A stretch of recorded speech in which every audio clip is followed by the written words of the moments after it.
Ема Уотсън – порасналото момиче. Британската актриса Ема Уотсън разбуни духовете на политиците с пламенната си реч в Ню Йорк като посланник на добра воля в ООН. Тя заклейми неравенството между половете в 21 век и сексуалната дискриминация, която нанася щети както на жените, така и на мъжете. Отзвукът от цялото събитие само допринесе за кампанията на Ема «He for She», той за тя. В нея актрисата, която ще запомним завинаги като Хермайони от поредицата за Хари Потър, призова и мъжете да говорят за солидарността и равенството между половете.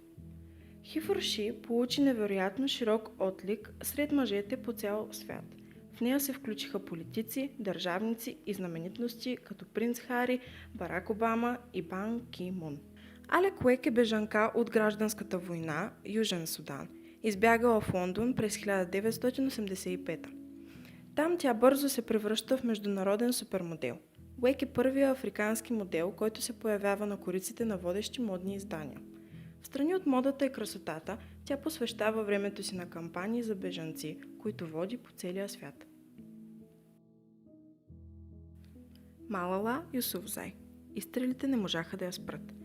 Едва 11 годишна, когато започва борбата си за правото на момичетата на образование и срещу талибанския екстремизъм в Пакистан, Малала Юсуфзай продължава да води борба дори след опита за посегателство върху живота и през 2012 година.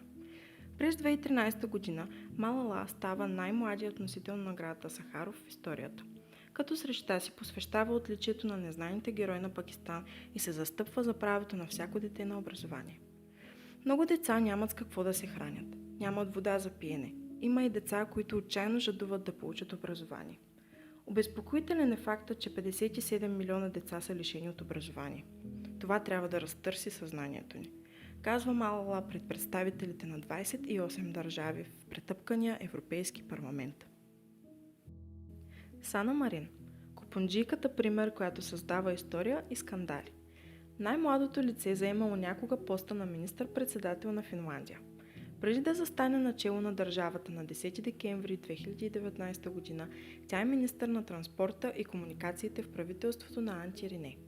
Към 2023 година е третият най-млад държавен лидер в света след министър-председателя на Черна гора и президентът на Чили.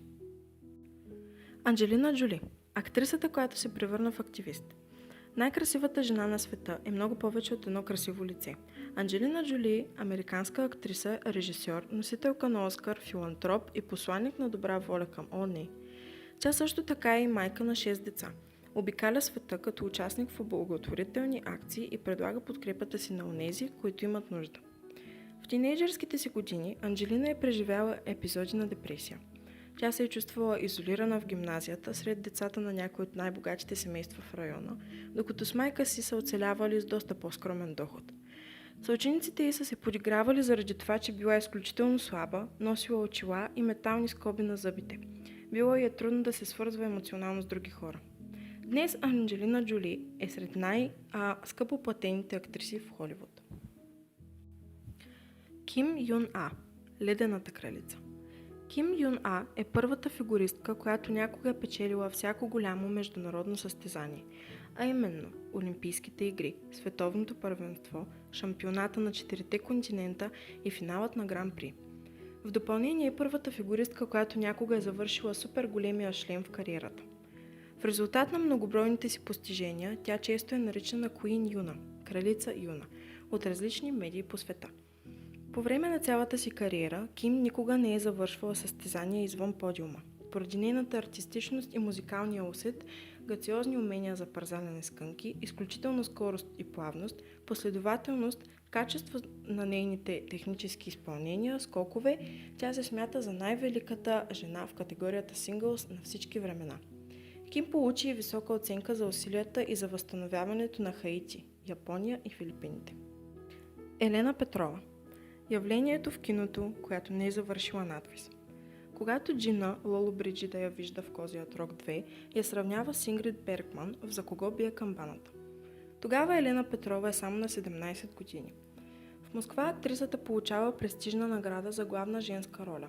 Открита е на импровизиран експериментален клас в училище. Режисьорът Илиян Симеонов я харесва за филма Граница. Оттам за Елена се отварят ново измерение и тя категорично съзнава, че не е призвана да бъде художничка, в което първоначално вярва. От 2020 година Елена е посланник на добрата воля в УНИЦЕФ в България. Това е не само кауза, но и битка за осигуряване на по-добър и нормален начин на живот, в който тези деца и родители няма да се чувстват изолирани и сами. Ивелина Минчева. Присъдената габровка с голямо сърце. Ивелина е родена в Пловдив, а в Габрово я довежда голямата любов. Именно в нейно име тя се превръща в герой.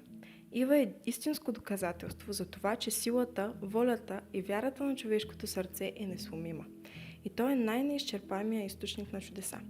Обичта се превръща в нейн двигател и я вдъхновява за всички добри дела, каузи и мисии, с които досега се е ангажирала.